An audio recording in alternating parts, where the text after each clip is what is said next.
कुरान वो किताब है जो दर से इनकलाब है, समझ के गर कोई पढ़े तो नूर अला नूर है। कुरान वो किताब है जो दर से कि कई दिन तक दरियाए दजना के अंदर सिर्फ धड़ बहते रहे और खून बहता रहा।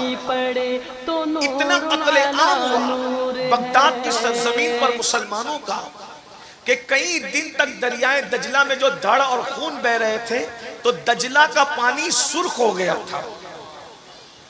डाब का तालाब का पानी सुर्ख होना समझ में आता है, लेकिन बहता हुआ पानी कितना खून उसमें आया होगा कि बहता हुआ पानी खून में तब्दील हो गया, सुर्ख हो गया। लेकिन हलाकू की मौत बयान करने से पहले मेरे जहन में एक बात फिर आ रही है कि आखिर अल्लाह हलाकू और चंगेज खान जैसे जालिम मुसलमानों पर कब मुसल्लत करता है और क्यों मुसल्लत करता है।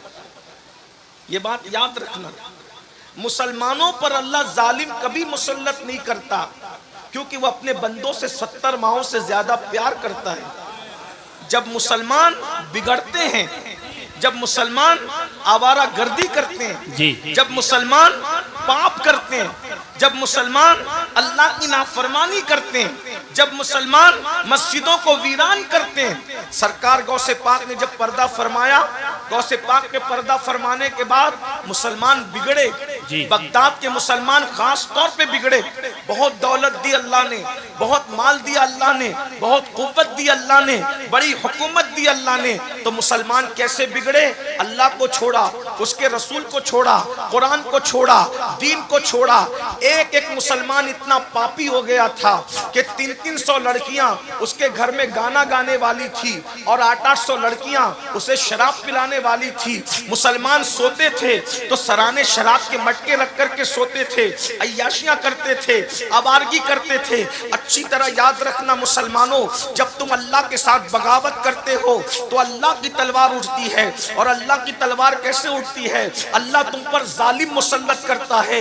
नाम उनका हलाकू हो, चंगेज हो, लेकिन किरदार सबका एक ही होता है। नाम बदलते रहेंगे लेकिन किरदार वही रहेगा। जब तुम बद किरदार बनोगे तो अल्लाह तुम पर जालिम मुसल्लत करेगा। और अल्लाह अकबर, जब अल्लाह किसी कौम पर फिस्क व फुजूर की वजह से जालिम मुसल्लत करता है, उस वक्त जब मुसलमान दुआ करते हैं तो अल्लाह उनकी दुआओं को भी कबूल नहीं करता। आज आप कह रहे हैं फिलिस्तीन में ये हो रहा है, वहां वो हो रहा है, वहां वो हो रहा है, वहां वो हो रहा है, हर जगह तुम पे जुल्म हो रहा है। मैं इस वक्त तो जालिमों को कुछ नहीं कहूंगा, लेकिन तुमसे कहता हूं, बताओ क्या हलाकू और चंगेज के दौर के मुसलमानों से हमारा हाल कुछ मुख्तलिफ है। जो वो कर रहे थे वही तो हम भी कर रहे हैं। अल्लाह अकबर, अल्लाह अल्लाह।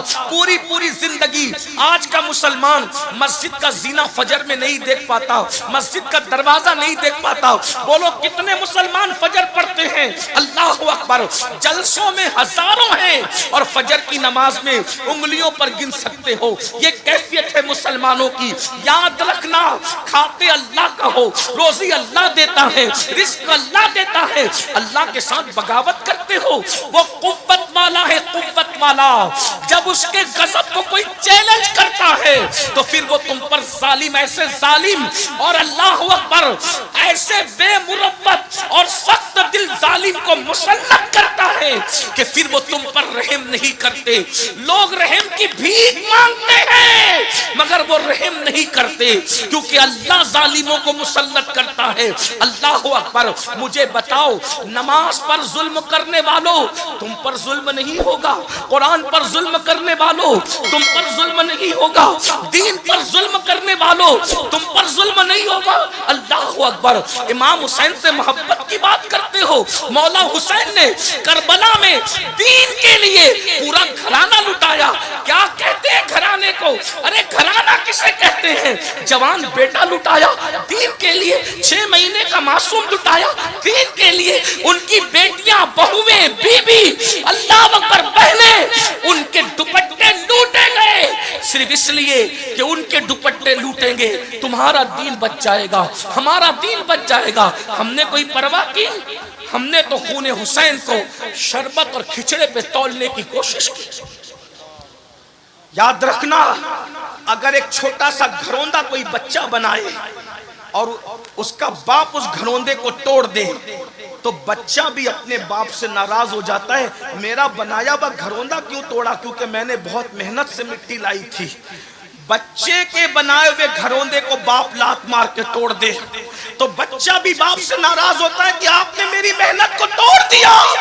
बताओ सुन्नियों, जब तुम इमाम हुसैन के नाम के नारे लगाकर मस्जिद को वीरान करते होंगे, तो इमाम हुसैन की मेहनतों पर सवालिया निशान खड़ा होता होगा, तो करबला में इमाम हुसैन कितना बेचैन होते होंगे। नहीं लगता आपको? आपके बच्चों की मेहनत को आप घरौंदे की शक्ल में तोड़ दो तो बच्चा तड़पता है। इमाम हुसैन के लाडले की शहादत को जब तुम भूलते होंगे, दाढ़ियां मुंडाकर गटरों में फेंकवाते होंगे, तो उस वक्त इमाम हुसैन के दिल पे क्या गुजरती होगी। 18 साल का कड़ियल बेटा मैंने इसीलिए कुर्बान किया था। और जो इमाम हुसैन को तड़पाएगा करबला की जमीन पर, तो क्या वो नहीं तड़पेंगे दुनिया में? आज क्यों तड़प रहे हो? हमारी दुआएं भी कबूल हो पा रही है? सब दुआ कर रहे हैं, सलीम मियां से लेके अमीनुल कादरी तक, कुतुब अब्दाल सब दुआ कर रहे हैं, फिलिस्तीन पे मदद नाजिल कर। मदद आ रही है? मदद बताओ, कहीं आ रही है मदद? क्यों? तुम नबी और आले नबी को मजार में तड़पाओ अपने किरदार से, और फिर सोचते हो कि तुम्हारी जिंदगियों में बहारें आ जाए। मुमकिन नहीं है। जब कोई लड़का किसी लड़की के कंधे पे हाथ रख करके उसको पार्क में ले जाता होगा बदनीयती के साथ, तो इमाम हुसैन के दिल पे क्या गुजरते। हम किसी मुर्दा हुसैन को नहीं मानते, हम जिंदा हुसैन को मानते। वो और लोग होंगे जिनका कोई हुसैन मर गया। हम सुन्नियों का हुसैन जो इब्ने अली है, वो ऐसा जिंदा है कि हम ये महफिल कर रहे हैं इस तसव्वुर के साथ कि अमीन और सलीम कुर्सी पर बाद में आके बैठे हैं। जिसकी महफिल है वो हुसैन पहले से आया। सुभान अल्लाह, सुभान अल्लाह। नारे तकबीर, नारे रिसालत, मसलके आला हजरत सैयद अमीनुल कादरी साहब किबला। और वल्लाह ये मैं कोई लफ्ज़ी नहीं कर रहा हूँ, ले आओ किसी आंख वाले को जिसको खुदा ने दिल की आंख दी है। हुसैन की जलवागरी ना हो तो गुलाम है।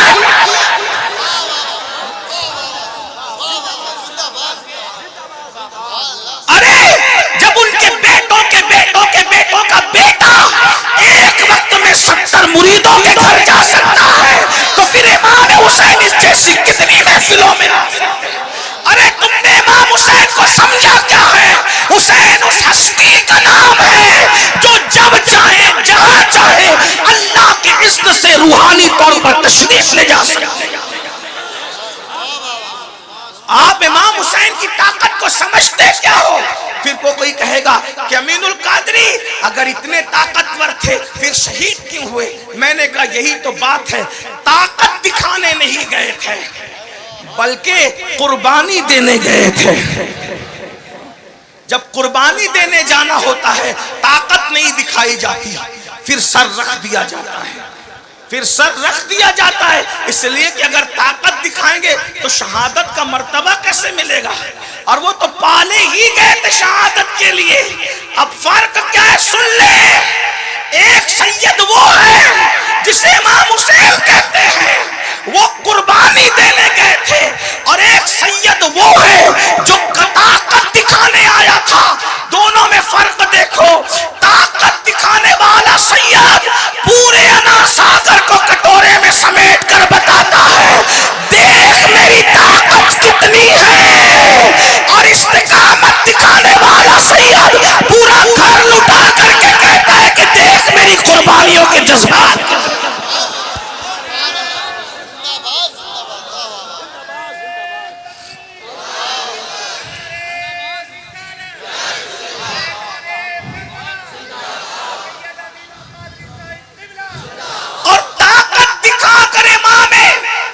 मोइनुद्दीन गरीब नवाज ने हमें बताया कि जब बेटे की ताकत का ये आलम है तो मेरे दादा को ताना मत देना कि फुरा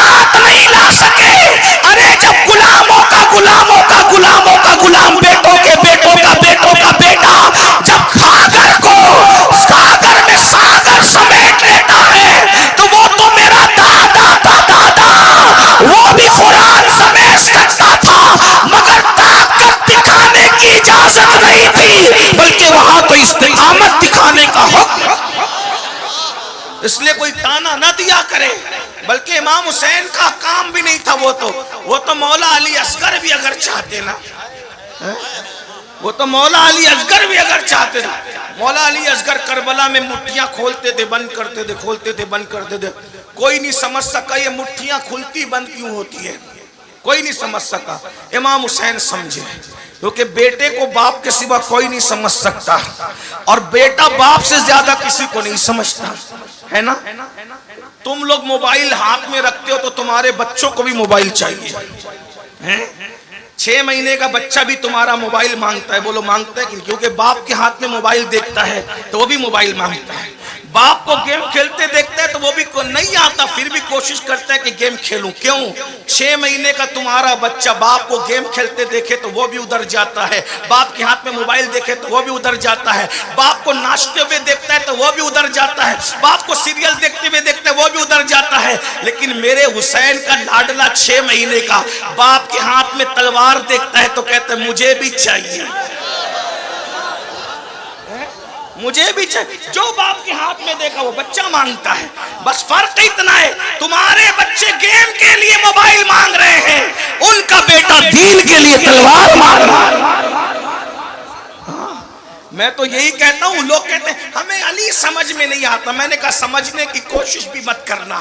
जब 6 महीने का अली समझ में नहीं आता तो 63 साल का अली तेरे समझ में कैसे आ? इमाम हुसैन ने तीनों बेटों का नाम अली इसीलिए रखा था। जब यजीद के दरबार में काफिला पहुंचा तो इमाम ज़ैनुल आबिदीन से पूछा तेरा नाम क्या है? कहा अली। कहा मैंने सुना कि अली तो कट गया, कहा उसका नाम भी अली था। तो कहा कि मैंने सुना वो 6 महीने का अली वो भी कट गया, कहा उसका नाम भी अली था। तो यजीद ने गुस्से में आके कहा और तेरे बाप को अली के सिवा कोई नाम ना मिला। तो इमाम ज़ैनुल आबिदीन ने कहा शुक्र कर वो तो 3 ही पैदा हुए, अगर हजारों भी पैदा होते तो मेरा बाबा सबका नाम अली है। नारे तकबीर, नारे रिसालत, फैज़ाने शहीद आज़म, मसलके आला हज़रत, नारे हैदरी। वाह वाह वाह। तीनों का नाम अली रखा, क्या बात, तवज्जो है। नहीं है तो कोई बात नहीं, लेकिन अगर है तो फिर तवज्जो। तीनों का नाम अली रखा। क्यों अली रखा? क्योंकि इंसान की जिंदगी के 3 दौर होते हैं।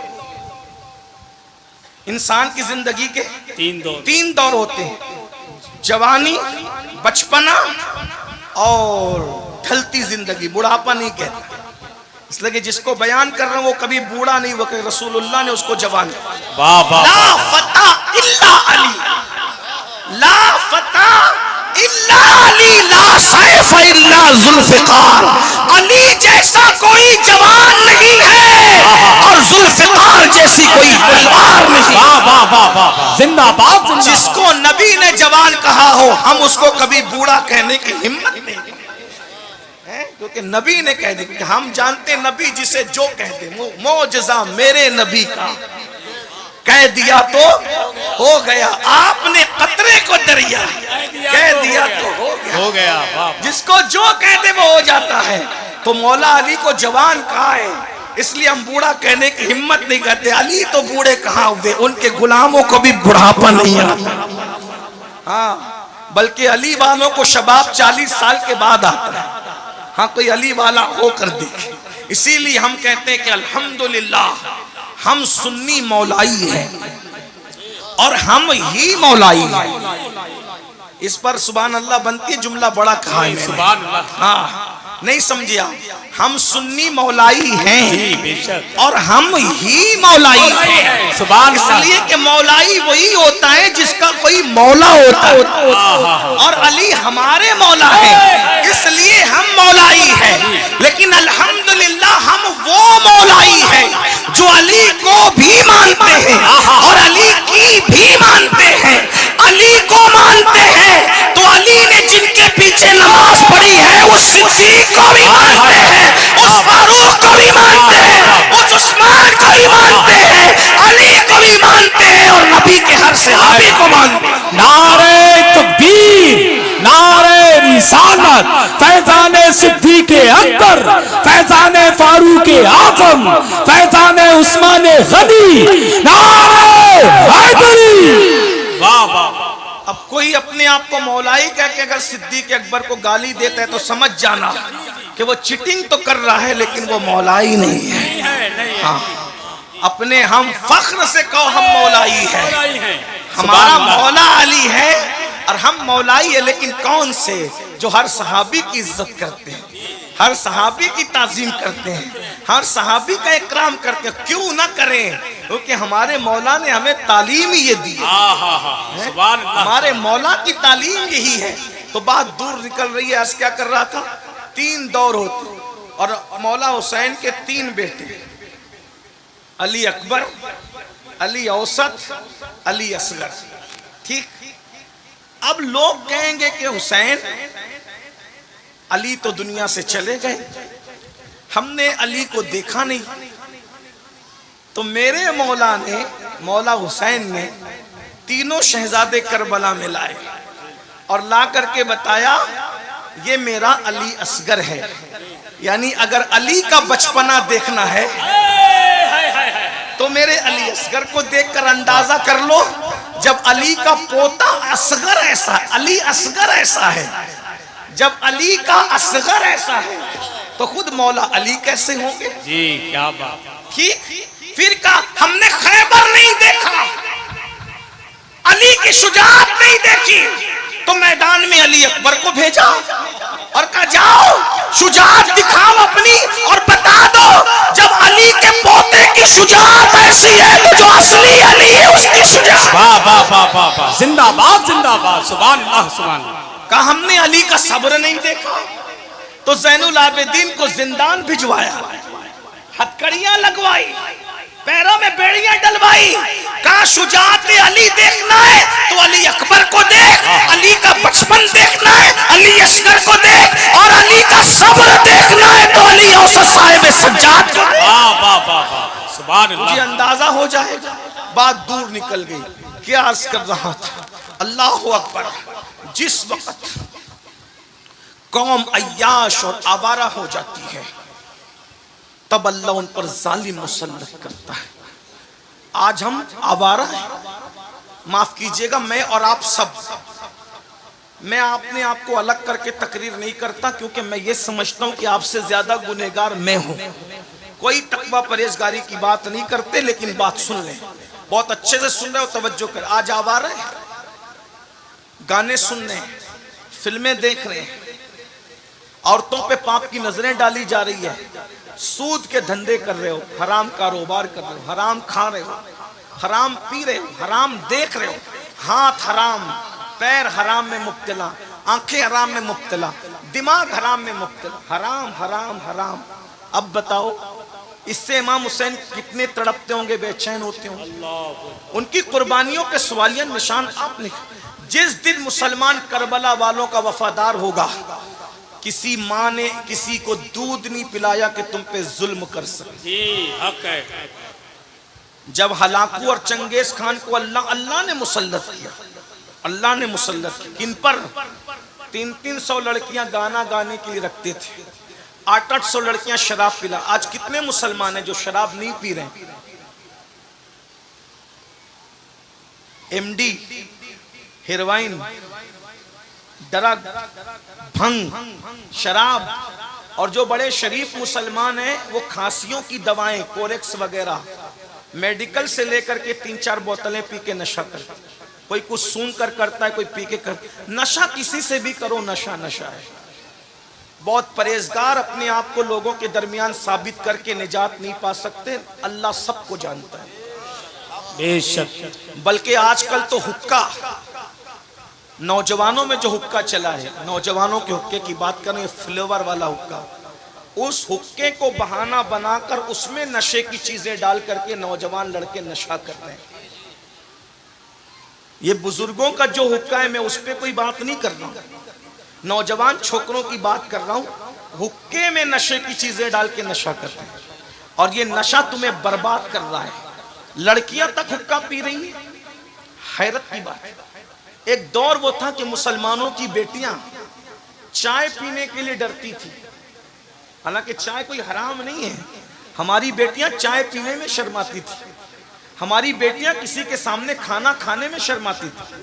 आज भी कुछ घर की औरतें ऐसी हैं जो शौहरों के सामने खाना नहीं खाती, उन्हें शर्म आती है, शौहर के सामने कैसे खाऊं, देवर के सामने कैसे खाऊं। कुछ औरतें ऐसी है, बूढ़ी हो गई, 90 साल की उम्र को पहुंच गई, मैंने ऐसी औरतों को देखा है कि दामाद के सामने सास ने कभी खाना खाने की हिम्मत नहीं की कि मेरा दामाद बैठा। ये हया का मामला था। और आज हमारी बेटियां होटलों में अपने मंगीतर के साथ जाकर के हुक्का पी रही। ये हंसने की बात नहीं, ये हमारा दुख है।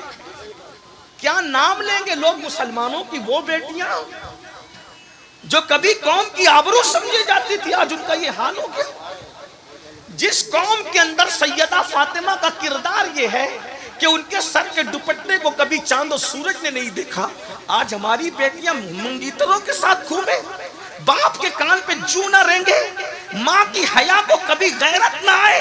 जो कौम इतनी बेगैरत हो जाए फिर उन पर जालिम मुसल्लत होंगे।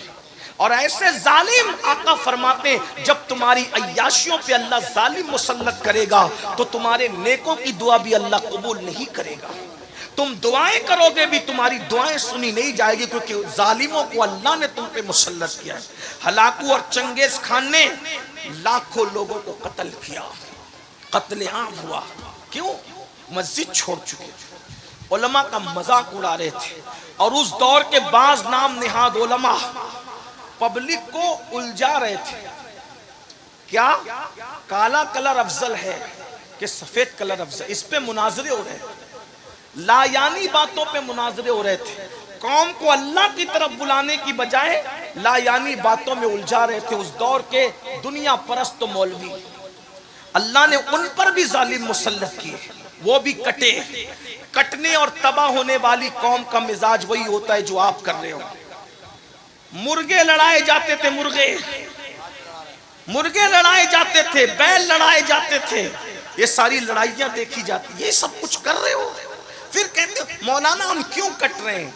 हुजूर का दिल दुखा रहे हो कब्र अनवर में, इमाम हुसैन का दिल दुखा रहे हो कब्र अनवर में, सिद्दीक अकबर का दिल दुखा रहे हो कब्र अनवर में, जिनके दामन पकड़ने की बात करते हो उस गौसो खाजा का दिल दुखा रहे हो कब्र अनवर में। हिंदुस्तान के मुसलमानों, सोचा 30 साल से जायद अरसा गरीब नवाज अना सागर के किनारे एक दरख्त के नीचे जिंदगी गुजारते हैं, किस लिए? कि दीन तुम्हारे घर तक। अस्सलामु अलैकुम व रहमतुल्लाहि व ताला बरकातहू। आप सुन रहे हैं तकरीर सैयद अमीनुल कादरी साहब की। हमारे इस चैनल पे अगर नए हैं, पहली बार आए हैं, तो इस चैनल को सब्सक्राइब कर ले और बेल आइकन बटन को भी ऑन कर दे। आप सभी से दिली गुजारिश है कि कलीम सिद्दीकी साहब के लिए और कमर उस्मान गनी साहब के लिए ज़्यादा से ज़्यादा दुआ करे। रब तबारक व ताला अपने प्यारे नबी अहमद मुस्तफ़ा मोहम्मद मुस्तफ़ा अरबी सल्लल्लाहु अलैहि वसल्लम की सदक़े तो फैल में उन्हें जल्दी से जल्दी रिहाई का सामान पैदा अता फरमाए। आमीन सुम आमीन या रब्बुल आलमीन। समाइन हजरात, हमारे इस चैनल को सपोर्ट करने के लिए आप सभी को दिल से शुक्रिया अदा करता हूँ। इस बयान को मुकम्मल समाप्त फरमाएं। क्या उस 30 सालों के अंदर बारिश नहीं हुई होगी राजस्थान में? गर्मी का मौसम नहीं आया होगा, सर्दी का मौसम नहीं आया होगा? अपने बुजुर्गों की मेहनतों को भूल गए। 90 लाख ने जो कलमा पढ़ा है वो सरकार गरीब नवाज की मेहनतें। कैसी मेहनतें? 3 दिन के बाद 3-4 लुकमे खाते थे, वो भी रोटी का सूखा टुकड़ा। मुर्ग मुसल्लम बिरयानी और एक से खाने खाकर अय्याशी करने वालों, जब हम पाप करते होंगे तो गरीब नवाज के दिल पे क्या गुजरती होगी? आज हमारे पास सब है, दीन कहाँ है? बताओ दीन कहाँ है? शादियों में दीन है, मैयतों में दीन है, मस्जिदों में भी दीन है, हमारी जिंदगियों में दीन है। पूरी दुनिया में दीन नाफिज करना चाहते हो? अरे अपने 5 और 6 फुट के वजूद पर तो पहले दीन नाफिज करके बताओ, फिर शहरों में दीन नाफिज करके बताना। खुद के वजूद पर सिर्फ तेरी हुकूमत है, जिसके वजूद पर तेरी और सिर्फ तेरी हुकूमत है। तेरे घर में सिर्फ तेरी हुकूमत है, जिस घर में सिर्फ तेरी हुकूमत है उसमें तू दीन नाफिज न कर सका और शहरों में दीन नाफिज करने निकला है। तेरे वजूद पर 5-6 फीट के वजूद पर बता किसी और की हुकूमत है? तेरी हुकूमत, जहां तेरी हुकूमत है वहां दीन नाफिज नहीं कर सका, और अफ्रीका में दीन नाफिज करने निकला, बरतानिया में दीन नाफिज करने निकला। और दीन के निफास का झूठा दावा करने वाले, अगर तेरे दिल में दीन की मोहब्बत होती तो पहले तू अपने वजूद पर दीन की हुकूमत नाफिज करता।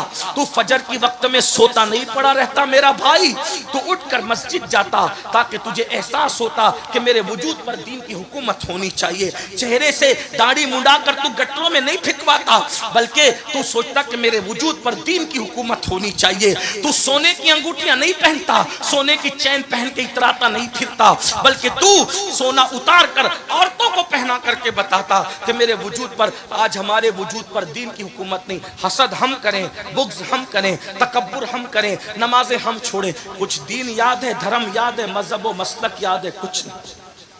रोना तो ये है भाइयों कि निकाह के वक्त कलमा पढ़ना पड़ता है। अब तो व्हाट्सएप और इंटरनेट का दौर है, काजी कलमा पढ़ा रहा है, दूल्हा कलमा नहीं पढ़ पा रहा है। मैं सोचता हूँ या अल्लाह, जो शादी की खुशी में काजी के पढ़ाने से कलमा ना पढ़ सके, वो मौत की तकलीफ में क्या कलमा पढ़ पाएगा। बगैर कलमा पढ़ते मरोगे, बगैर कलमा पढ़ते मरोगे तो कहां जाओगे। इंटरनेट देखते देखते सोते हो और उठते हो तो व्हाट्सएप की फिक्र में उठते हो। क्या होगा, मरना है भाइयों, मरना है।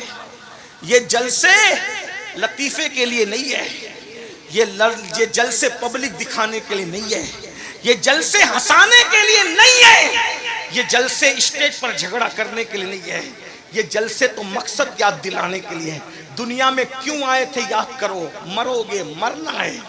रूह का रिश्ता जिस्म से टूट जाना है। मेरी माँ और बहनों की भी तवज्जो चाहता हूँ। मेरी बहनों, तुम्हें भी मौत आएगी। अल्लाह तुम सबको लंबी उम्र दे, तुम्हें भी लंबी, सबको लंबी उम्र दे, लेकिन कितनी भी लंबी उम्र पाओ, मरोगे, कब्र में जाओगे, कब्र में सोना है, कुछ नहीं लेके जाओगे।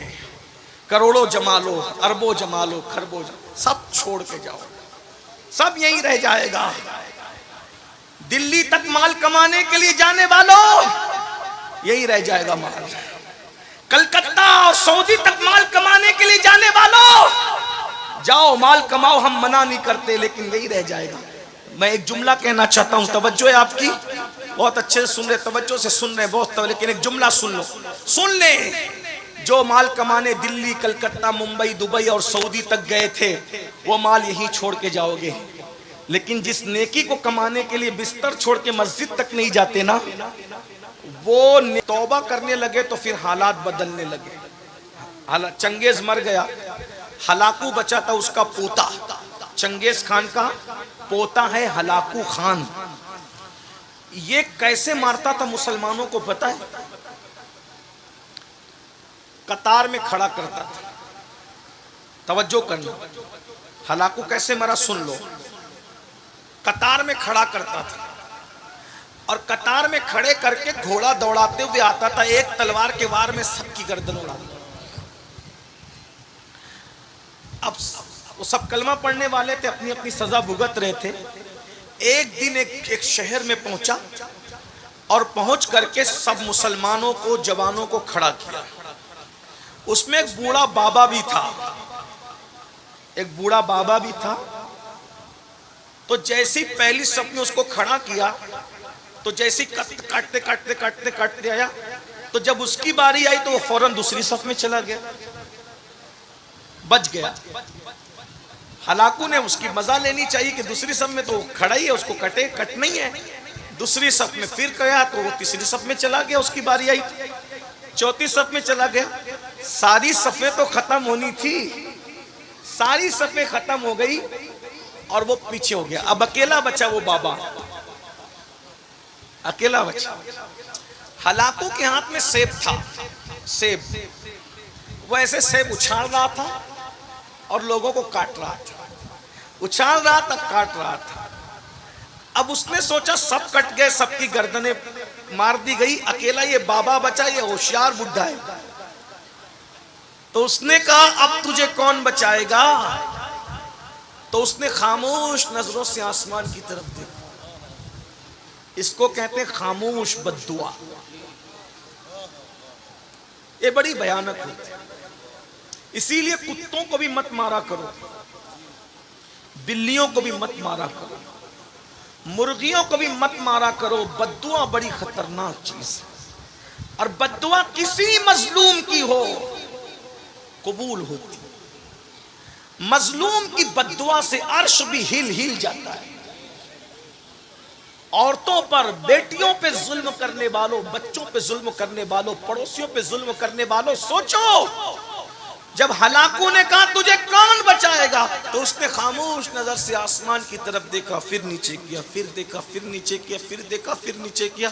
इसने सोचा अब इसको खेल खेल के मारूंगा, तो सेब ऐसे उछालता और फिर घोड़ा दौड़ाता। वो आसमान की तरफ देखता, फिर नीचे, फिर आसमान की तरफ। बस उस बाबा पर उसने घोड़ा दौड़ाने के लिए हमला करना चाहा, तो क्या देखा कि जैसे उसने सेब उछाला तो सेब इधर की बजाय उधर पहुंचा। जब उसने हाथ बढ़ाने के लिए ऐसे किया, उसका बैलेंस मिस हो गया और उसका एक पैर घोड़े की जीन में उलझा, घोड़े की जीन में उलझा, नीचे गिरा। उसका घोड़ा तेजी से दौड़ा और इतना दौड़ा कि उसका सर पटक पटक करके वो मर गया। ये मंजर दुनिया ने देखा। ये है खामोश बद्दुआ का नतीजा, जो आज हर मुसलमान रोजाना ले रहा है। कभी अपनी सास की, कभी अपनी माँ की, कभी अपने ससुर की, कभी अपने भाई की, कभी अपनी बहन की, कभी अपनी बीवी की, कभी अपने बच्चों की। ये जुल्म की जिंदगी ज्यादा नहीं होती। इमाम हुसैन ने यही बताया। इमाम हुसैन करबला में आए, इमाम हुसैन लड़े नहीं, इसलिए कि अगर इमाम हुसैन लड़ते, सिर्फ लड़ते, सिर्फ लड़ लेते, एक भी बच के नहीं जाता। इमाम हुसैन अपनी मजलूमियत बताने के लिए आए थे, यजीद के चेहरे को बेनकाब करने के लिए आए थे। क्या आप मैदान में आए, बेटे शहीद, भाई शहीद, बच्चे शहीद, भतीजे शहीद, आखिरी में खुद भी शहीद हो गए। जब इमाम शहीद हुए तो यजीद ने क्या सोचा, अब मैं हुकूमत करूंगा, सारी रुकावटें खत्म हो गई, जो चाहूंगा करूंगा, मुझे रोकने वाला कोई नहीं, मैं पूरे 3 बर्रे आजमों का अकेला बादशाह हूं, मशरिक से लेके मगरिब तक मेरी हुकूमत है, अब मैं जुल्म करूंगा। लेकिन आपने देखा सिर्फ 3 साल यजीद हुकूमत कर सका, 3 साल, और 3 साल के बाद अभी 3 साल भी उसकी पूरी हुकूमत नहीं हुई थी। 5 साल तो लोग कर लेते हैं, यजीद को तो पूरे 5 साल भी नहीं मिले, सिर्फ 3 साल उसने हुकूमत की और वो मरा। कितनी बदतरीन मौत मरा पता है यजीद? जुल्म का अंजाम देखो। आज मेरे भाइयों, हम जुल्म कर रहे हैं, जुल्म से तौबा करो। यजीद कैसे मरा? यजीद को एक लड़की ने मारा, यजीद एक लड़की के हाथ से मरा, प्यासा मरा। कई दिन तक उसकी लाश नहीं मिली। जब लाश मिली तो उसके अंदर कीड़े चल रहे थे, उसमें बदबू आ रही थी। इक़दुल फरीद की रिवायत के मुताबिक यजीद का एक दोस्त था जिसको दुनिया सरजौन के नाम से जानती है, इब्ने सरजौन। अल्लाह अकबर। इत्तेफाक से एक ईसाई लड़की थी, उस ईसाई लड़की के साथ यजीद का दिल लग गया और वो बहुत खूबसूरत थी, चतुर थी, चालाक थी। वो यजीद बहुत मोटा था, इतना मोटा कि उठने बैठने में उसको दिक्कत थी और उसके बदन पर सूअर की तरह बड़े बाल थे, कसरत से बाल थे। बहुत रंग उसका गोरा तो था लेकिन बहुत भद्दा था, बहुत दूर तक चल नहीं सकता था, दौड़ नहीं सकता था, शराब बहुत पीता था, खाता बहुत था, अय्याशी करता था। हर दिन उसके बिस्तर पर कोई नई लड़की चाहिए था।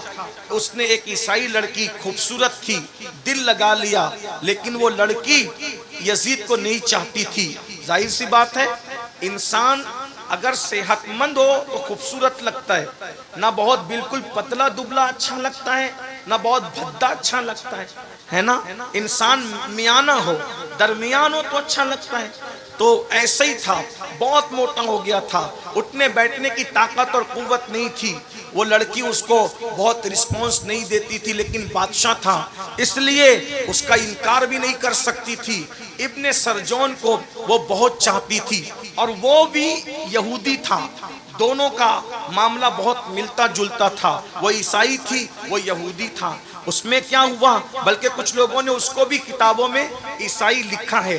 बहरहाल इख्तिलाफ रिवायत है, मैं ज्यादा लंबी नहीं करता। एक दिन, और ये इसका बचपने का दोस्त भी था, करबला के मार्के में उसका भी हाथ था। इब्ने सरजोन ने जैसे उस लड़की को कहा कि यजीद से तेरे ताल्लुकात बढ़ते हुए लग रहे हैं, वो शायद तुझे बख्शेगा नहीं, उसने कहा मैं उसका किस्सा तमाम कर दूंगी। फिर उसके बाद उसने यजीद को कहा, यजीद मेरा दिल चाहता है तुम्हारे दरबार के अंदर कुछ करने की बजाय हम जंगलों की सैर करें, और तुम्हारा लश्कर उसमें मुखिल होता है, इसलिए लश्कर साथ नहीं रहना चाहिए। फिर उसने क्या किया, उसने यजीद को वर्गलाया, यजीद तैयार हो गया। अय्याश तो था ही, और एक बात याद रखना, अय्याश लोगों का बहुत बुरा खात्मा होता है। आजकल कुछ लड़के हमारे दरमियान भी ऐसे हैं, वो लड़कियों को फरेब देते हैं, मोहब्बत के जाल में फांसते हैं, फिर उनके साथ जिना करते हैं, आबरू खत्म करके फिर किसी दूसरे के तलाश में, फिर किसी तीसरे के तलाश में। आजकल लड़के ये गंदगी कर रहे हैं। याद रखो, मुझे ये सब बातें करने का शौक नहीं, मेरा अल्लाह जानता है। मैं निजी महफिलों में भी मोहतात गुफ्तगू करने का आदी हूँ अल्हम्दुलिल्लाह, लेकिन मजबूर हैं। कौम जब बीमार हो जाए तो फिर उसको सुधारने के लिए जलसों में ये बात ना करूं तो कहां करूं। मेरा दिल तड़पता है, मैं तुम्हें क्या कह दूं। वल्लाह मेरा अल्लाह नियतों को जानता है। अगर मुझे ये यकीन होता कि तुम्हारे पैर पकड़ने से तुम सुधर जाओगे तो मैं एक एक आदमी के पैर पकड़ के कहता कि सुधर जाओ, वरना कब्र की दुनिया बड़ी तारीख है, कब्र में बड़ा सख्त अजाब है। अल्लाह के अजाब से डरो, इन्ना बत्श रब्बिका लशदीद, तेरे रब की पकड़ बड़ी सख्त है। भाइयों सोचो, जो औरतों पे बदनजरी करता है, जब उसको मरते वक्त जबान पे कलेमा नहीं आता, तो जो लोग जिना करते होंगे उनका क्या हाल होगा, जो लोग शराब पीते होंगे उनका क्या हाल होता होगा, जो लोग जुआ खेलते होंगे उनका क्या हाल होता होगा। इसलिए भाइयों, मरना है, मौत की तैयारी करो, आखिरत की तैयारी करो, अल्लाह को मुंह दिखाना है, खुदा की बारगाह में हाजिर होना है, अल्लाह से अपना रिश्ता जोड़ो, अल्लाह से सुलह कर लो। बहुत दूर हो गए अल्लाह से, अल्लाह नाराज हो गए हमसे, अल्लाह की रहमतें रूठ गई हमसे। अल्लाह को मना लो, थोड़ा वक्त निकाल लो। सबको टाइम देते हो, दोस्त नाराज हो जाए उसको जो है वो अल्लाह अकबर टी पॉइंट पे ले जाते हो, कॉफी पी पी पिला पिला कर उसको मनाते हो। कभी हाथ पकड़ते हो, कभी पेशानी को चूमते हो, कभी पैर पकड़ते हो, कभी गिफ्ट देते हो। दोस्तों को मना रहे हो, बीबियों को मना रहे हो, ब्रूठे बच्चों को मना रहे हो, अरे अपने सेठों को मना रहे हो, सबको मना रहे हो। अल्लाह को भी मना लो, उसको भी कोई गिफ्ट करो, उसको भी कोई गिफ्ट दो, उसको भी कोई गिफ्ट पेश करो। क्या पेश करोगे अल्लाह को? उसको चाय तो नहीं पेश कर सकते, उसको काफियां तो नहीं पेश कर सकते, उसे खाने और कपड़े तो नहीं पेश कर सकते। क्या पेश करोगे अल्लाह को? मैं बराज बता देता हूँ, बहुत कीमती गिफ्ट बताता हूँ, उसको बहुत पसंद है, उसको बहुत पसंद है, उसके यहाँ उसकी बड़ी अहमियत है। अल्लाह अकबर, अल्लाह अकबर क्या है? वो आजिज़ी के आंसू है, वो निदामत के आंसू है। जब ये आंसुओं के मोतियों को रात के आखिरी हिस्से में मुसल्ले पे बैठ के अल्लाह को पेश करोगे कि मान जा अल्लाह, मान जा अल्लाह, वो मान जाएगा, वो राजी हो जाएगा। और एक बात बताऊं, अरे सबको मनाना मुश्किल है, रब को मनाना बहुत आसान है। तो आंसू पेश कर दोगे, राजी हो जाएगा, मान जाएगा। एक बात बताऊं, अरे सबसे बातें करते हो, कभी थोड़ा वक्त निकाल कर अपने अल्लाह से भी कुछ, हाँ अपने अल्लाह से भी कुछ, अपने अल्लाह से भी कुछ सरगोशियों का शरफ हासिल कर लो। इस माना में अपने अल्लाह की बारगाह में मुसल्ले पे बैठो, वुजू करके 2 रकअत नफिल पढ़ो और उससे कहो, अल्लाह मेरी रोजी नहीं चल रही है, मेरी रोजी का मामला दुरुस्त कर दे, मेरी बेटी को रिश्ते नहीं आ रहे हैं, मेरी बेटी के रिश्ते का मामला कर दे। अल्लाह पाक मैं परेशान हूँ, मेरी परेशानी दूर कर दे, मेरा भाई जेल में उसे छुड़ा दे। आपसे पूछता हूँ, आपका अल्लाह तो आपकी शहरत से ज्यादा करीब है। अरे पीर साहब बिलासपुर में रह सकते हैं, पीर साहब मालेगांव में रह सकते हैं, पीर साहब मुरादाबाद में रह सकते हैं, लेकिन अल्लाह साहब कहाँ? अल्लाह साहब तो शहरत से ज्यादा करीब है, हमारी जान से ज्यादा करीब है। अरे वजीफे लेने के लिए 300-300 किलोमीटर किलोमीटर का सफर तय कर रहे हो, आंसुओं को पेश करने से बड़ा वजीफा क्या है। अल्लाह की बारगाह में अर्जियां लगाना सीखो। हमारा मजहब यहूदी और ईसाइयों का नहीं है कि राहिब को पकड़ के ले जाएंगे तो ही काम बनेगा, अरे फादर को ले जाएंगे तो ही काम बनेगा। हमारे आदर फादर किसी की जरूरत नहीं है। हमारे यहाँ बस इतना है, जहां बैठे हो वहीं उसके महबूब का वसीला पेश करके अपनी बात अर्ज करो। वो सुनता भी है और वो जानता भी है और वो मसाइल को हल भी करता है। मुझे कोई एक बंदा खड़े होकर बताए किसका मसला ऐसा है जो अल्लाह हल नहीं कर सकता। बताओ, अगर मुसलमान हो तो मुझे बताओ कौन सा बड़ा मसला ऐसा है जो मेरा अल्लाह हल नहीं कर सकता है। कोई ऐसा मसला? अरे मसाइल तुम्हारे लिए मुश्किल है, उसके लिए कोई मुश्किल नहीं है। उसके लिए कोई अल्लाह को मानो, अल्लाह से दूर हो गए हो मेरी बहनों। और तावीज गंडों के चक्कर में पंडित और पुजारियों के घर तक जाने वाली औरतों, आबरू को दांव पे लगाने वाली औरतों, मेरी बहनों, अरे तुम्हारा अल्लाह तो तुम्हारी शहरक से ज्यादा करीब है। पुकार के देख राबिया बशरी की तरह, पुकार के देख आयशा सिद्दीका की तरह, पुकार के देख फातिमा ज़हरा की तरह, फिर वो मदद ना आए तो फिर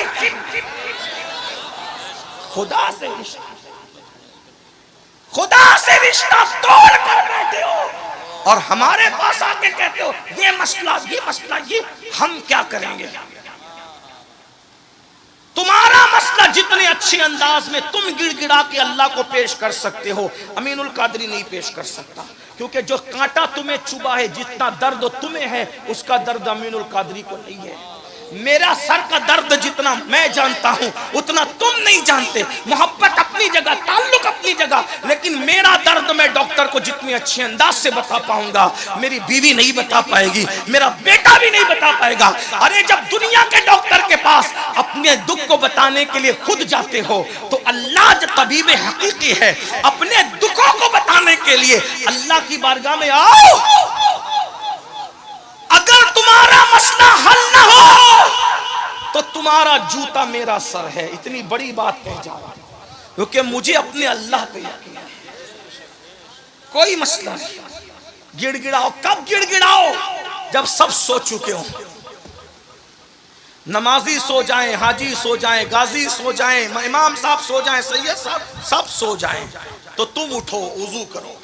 रात के आखिरी पहर में जब सब सन्नाटा हो और 2 रकत नफिल पढ़ के पहले तौबा करो अपने गुनाहों से, उसको मनाओ और जिस लहजे में चाहो, उर्दू, हिंदी, मराठी, अरबी, उसके यहाँ सब सुना जाता है। अरे जब वो खामोशी से सब जबान को उसने पैदा किया। बोलो अल्लाह से दूर हो कि नहीं? अल्लाह से दूर हो, बहुत दूर, बहुत दूर हो गए अल्लाह से, अल्लाह से बहुत दूर हो गए। पलटो। और एक बात बताऊं, हमसे कोई इतना प्यार नहीं करता मेरे भाई जितना अल्लाह करता है। हमारी माँ भी प्यार नहीं करती। माँ अगर हमारा ऐब देखती है तो हमारे अब्बा से कहती है कि बच्चा बिगड़ गया। हमारे बड़े भाई को कहती है कि तेरा छोटा भाई बिगड़ गया। लेकिन अल्लाह हमारे कितने ऐब देख रहा है, कभी किसी को नहीं बताया। भाइयों, ये ऐब ही तो छुपाने की बरकत है कि तुम इज्जत से यहां बैठे हो और हम इज्जत से यहां बैठे। अगर वो ऐब ना छुपाता तो ना मैं यहां बैठने के काबिल था, ना तुम वहां बैठने के काबिल। उसकी मोहब्बत का एहसास करो ना। हम माँ बाप की नाफरमानी करें तो माँ बाप कहते निकल मेरे घर से, लेकिन उसकी रोज नाफरमानी हजारों बार कर रहे। ना उसने हमारा खाना बंद किया है, ना पानी बंद किया है, ना इज्जत देना बंद किया है। अल्लाह के बंदो तुम सब बने हो, अल्लाह के बंदे कब बनोगे? तुम कब बनोगे उसके बंदे? कब बनोगे उसके बंदे? कब तुम उसकी मोहब्बत को समझोगे? वो करोड़ों माओं से ज्यादा प्यार करता है मेरे भाई। उसकी मोहब्बत बताऊं तुम्हें कैसी मोहब्बत करता है। वो अपने बाज अंबिया से भी ऐब छुपा लेता है। वो अपने बाज नबियों को भी अपने बंदों के ऐब नहीं बताता।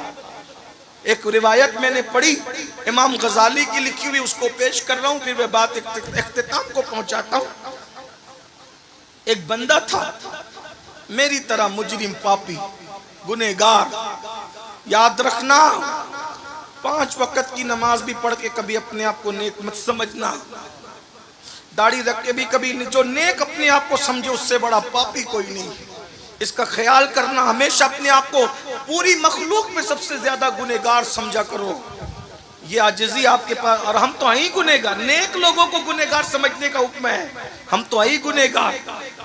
40 साल तक उसने अल्लाह का कभी नाम भी नहीं लिया। हमारी तरह हमारे भी कई हफ्ते गुजर जाते हैं, अल्लाह का नाम कभी नहीं लेते। 3-3 घंटा फिल्म देखते हैं, अल्लाह का नाम नहीं लेते। दूर है अल्लाह से, बहुत दूर है। 40 साल तक अल्लाह का नाम नहीं लिया। अल्लाह ताला ने उस बस्ती में बारिश बंद कर दी। मूसा अलैहिस्सलाम का जमाना था, सारी पब्लिक आई अल्लाह के पैगंबर के पास। मूसा, बारिश बंद हो गई, खेत सूख गए, दरिया नाले नदी सब सूख गए, चलो ना दुआ करो। हजरत मूसा अलैहिस्सलाम ने कहा ऐलान करो, कल जाएंगे दुआ करेंगे, शहर के किनारे पे जाके गिड़गिड़ाएंगे, अल्लाह से मांगेंगे। 70,000 पब्लिक जमा हो गई। पानी की जरूरत सबको थी। शहर के किनारे पे पहुंचे, अल्लाह के कलीम ने हाथ उठाए, हाथ उठा के कहा अल्लाह बारिश बरसा दे, बारान रहमत का नुज़ूल कर दे। अल्लाह ने कहा तेरी दुआ कबूल है मेरे प्यारे, कर दूंगा, लेकिन आज नहीं। क्यों? अभी नहीं। क्यों? कलीम ते क्यों कह दिया? क्यों? इसलिए कि 70,000 के इस मजमे में एक बंदा है जिससे मैं नाराज हूं, उसी की वजह से बारिश रोक दी है, उसको बाहर करो। वो बाहर निकलेगा तो बारिश करूंगा, वरना नहीं करूंगा, नाराज हूं उससे। कहते हैं नाराज भी तो अपनों ही से हुआ जाता है। जो अपने होते हैं नाराजगियां उन्हीं से होती, शिकवे उन्हीं से होते है ना। जो दुश्मन हो अगर अपने बेटे की शादी में ना आए तो हमें कुछ होता है नहीं, लेकिन जो चहीता ना आए, 1000 लोग आए एक ना आए, कहते तू नहीं आया, 1000 आए उसकी खुशी नहीं, लेकिन जो महबूब है उसके ना आने का गम होता कि नहीं होता। अल्लाह गमों से पाक है, अल्लाह हर नफा नुकसान से पाक है, लेकिन कुछ बातें मिलाने को नहीं, सिर्फ समझाने को की जाती है। इरशाद हुआ उससे नाराज है मूसा, 40 साल तक मेरा नाम तक नहीं लिया उसने, नाफरमानी करता रहा, नाराज है, निकाला उसको, भगा उसको यहाँ से।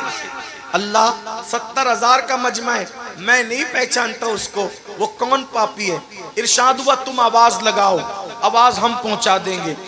हजरत मूसा ने कहा है वो शख्स 40 साल तक तूने अल्लाह का नाम नहीं लिया, अल्लाह तुझसे नाराज है, तेरी वजह से बारिश रोक दी है, निकल जा यहाँ से, तेरी वजह से पूरी कौम परेशान है।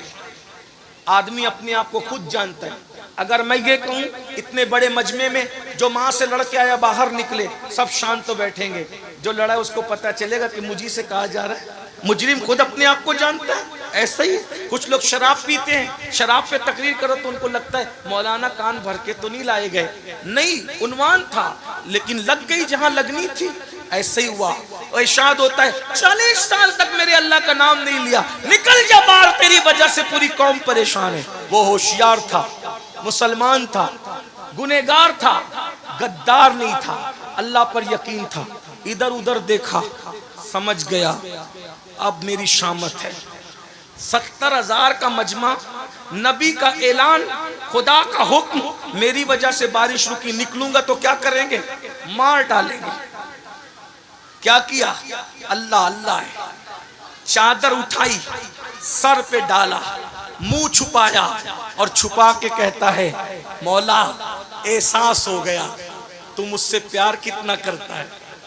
मैं तो तुझे भूला लेकिन तूने मुझे नहीं भूला। अरे नाराज हुआ, याद तो रखा ना, ये नाराजगी भी याद ही तो रखने की अलामत है। तू मुझे भूला नहीं। और मौला मुझे आज एहसास है मैं पापी हूं, मैं निकलूंगा मैं रुस्वा हो जाऊंगा, मेरे रुस्वा करके क्या तेरा कोई फायदा होगा? तू तो फायदे से पाक है, मेरे रुस्वा करने में तुझे कोई फायदा है? नहीं, तू तो फायदे से पाक है। और मुझे माफ करने में तेरा कोई नुकसान है? नहीं, तू नुकसान से पाक है। माफ कर दे आज। अगर माफ कर दिया, वादा करता हूं आज के बाद एक कदम भी तेरी मर्जी के खिलाफ नहीं उठाऊंगा, माफ कर दे। सच्चे दिल से कहा मुंह छुपाकर। शर्मिंदगी के बस 2 मोती निकले आंसुओं की शक्ल, 2 मोती आंसुओं की शक्ल में निकले। और जब आंसुओं की शक्ल में मोती निकले, काली काली घटाएं छा गई, ठंडी ठंडी हवाएं चली और ऐसा बरसा के जल थल कर। हजरत मूसा ने कहा हमसे तो कहा था जब तक वो निकलेगा नहीं बरसाएंगे नहीं। क्यों बरसाया, कैसे बरसाया? महबूब थे ना, कलीम थे, बोल पड़े। इरशाद हुआ मूसा जिसकी वजह से रोका था उसी के सदके में बरसा दिया, उसी के सदके में बरसा दिया। अर्ज की मरदूद एक लम्हे में महबूब हो गया। कैसे? का तौबा कर ली, 2 आंसू पेश कर दी, हम राजी हो गए। उसने कहा कि एक लम्हा एक भी अब आपकी मर्जी के खिलाफ नहीं चलेंगे, राजी हो जा, राजी हो गए, माफ कर दिया, उसी के सदके में बरसा दिया। अब बड़ी बात, उससे बड़ी, माफ तो हो गया वो। मूसा ने कहा अलैहिस्सलाम जरा बताना वो कौन बंदा है। तवज्जो, क्या प्यार करता है, क्या प्यार करता है। तवज्जो करें, तवज्जो करें, क्या प्यार करता है। अर्ज की मौला बताना वो कौन है जिसकी वजह से बरसाया, तौबा कबूल की। जवाब आया नहीं बताऊंगा, नहीं बताऊंगा। क्यों? अरे जब पापी था मैं उससे नाराज था, वो पापी था मैं उससे नाराज था, तब मैंने उसके ऐब पे पर्दे डाले। अब तो तौबा करके महबूब बन गया है, अब उसको बता करके रुसवा कैसे कर दूं। जब उम्मते मूसा से इतना प्यार करता है तो जाने मूसा महबूब की उम्मत से कितना प्यार करता होगा। उसका प्यार महसूस करो ना। आओ उसके घर, सबके घर जाते हो ना, उसके घर भी आओ ना। सबके पास तोहफे देते हो ना, उसको भी तोहफे दो ना। उसको तोहफा देने का तरीका तो बताया, आंसू पेश करो। 50 रुपए किसी गरीब को दे दो, अल्लाह मैं तुझे तो कुछ नहीं देता, ये तेरे नाम पे किसी गरीब को दे रहा हूँ। किसी को खाना खिला दो, तेरे नाम पे किसी को कपड़े पहना रहा हूँ। किसी को राशन भर दो, खा के जो सुकून नहीं मिलता वो खिला के ना मिले तो फिर कहें। एक दिन किसी ने मौला अली से कहा, अली अल्लाह ने ये हाथों में जोड़ पैदा किए, जोड़, अगर ये जोड़ पैदा नहीं होते तो इस तरह लुकमा नहीं जाता ना। तो मौला अली कहते अगर जोड़ नहीं होता तो अली को ज्यादा मजा आता। ये जोड़ है तो भी मजा है, लेकिन नहीं होता तो भी ज्यादा मजा आता। कहा वो क्यों? कहा जोड़ है तो लुकमा यूं आता है, नहीं होता तो यूं जाता है, और यूं आने के बाद बदबू बनता है, और यूं जाने के बाद जहन्नम से निजात का जरिया बनता है। गौसे पाक कहते मैंने नेकियों के दफ्तर को उलट पलट कर देखा, खाना खिलाने से बड़ी मुझे कोई नेकी नजर नहीं आई। इसीलिए देख लो गौस पाक के यहाँ भी लंगर, गरीब नवाज के यहाँ भी लंगर, साबिर पाक के यहाँ भी लंगर, बाबा फरीद के यहाँ भी लंगर, वारिस पाक के यहाँ भी लंगर। ये अल्लाह वाले खाने वाले नहीं थे, खिलाने वाले थे। जब तक खिलाता था मुसलमान उस वक्त तक बहारें थी। जब से खाना शुरू किया अब तो मस्जिद का चंदा भी खा ले रहे हैं, अब तो मदरसों का चंदा भी खा ले रहे हैं, अब तो हज के टूर शुरू करके हज का पैसा भी इतना खा रहा है मुसलमान, सूद भी खा रहे हैं, सब खा रहा है। इसलिए बर्बाद है। हंसने की बात नहीं, तौबा करें। बात खत्म करूं, अस्तगफिरुल्लाह, बात खत्म करूं। यजीद के बारे में, जिस लड़की के साथ उसका चक्कर था, यही बात चल रही थी, बात दूसरी निकल आ गई, बात खत्म कर रहे हैं। तो उस लड़की ने सरजोन से कहा कि मैं उसको काम तमाम कर दूंगी। यजीद को उसने वर्गलाया कि जंगल जाएंगे और खूब ऐश करेंगे। यजीद घोड़ा लेके अकेला जंगल में आ गया, उसके पीछे बैठ गई वो लड़की, और इतना जोर से उसने घोड़ा दौड़ाया पूरे जंगल में, यजीद हाँप गया। और जब बहुत हाँप गया और पानी पानी चिल्लाया तो मशकीज़ा घोड़े पे लटक रहा था, उसने लात मार के यजीद को गिराया। और जब यजीद पानी के लिए पानी पानी चिल्ला रहा था तो उसके सीने पे वो लड़की खड़ी हो गई और खंजर निकाला।